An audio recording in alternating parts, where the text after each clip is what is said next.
Hello, my name is Anne Clark. I'm head of department and associate professor from the University of Southern Denmark. I'm part of the CATCH program because I'm a main supervisor from one of the PhD students. I'm part of a research team that work with public-private innovation, and we've done that for 7 years now. We work both with the public side, but mainly focus on how private companies can collaborate with the public side to create new solutions. We have looked at a lot of companies and mainly focused in recent time on those who have success with commercializing their product to the benefit of the public sector. And we have seen some commonalities across the different companies that seem to have success commercializing their products. What we see is that they work with a lot of different stakeholders through the journey of the innovation process. So they don't not only look at commercializing and involving stakeholders at the end or in the beginning when they assess what kind of features that is needed in the product. They work continuously with the stakeholders and multiple stakeholders through the innovation process.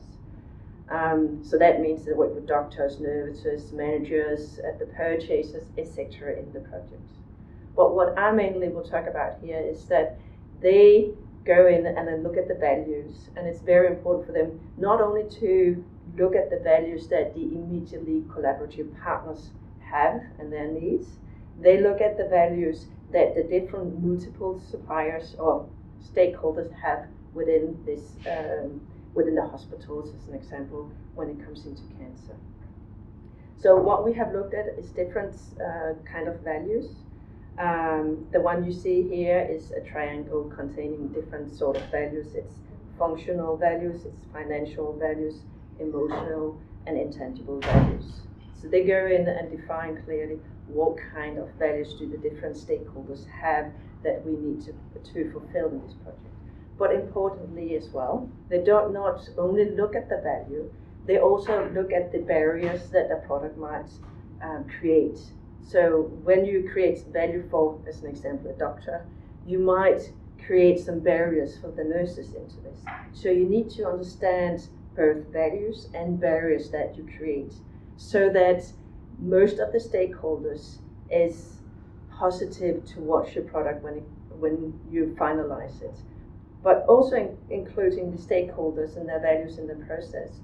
You create the market, you prepare the market for your product when you finally bring it into the marketplace.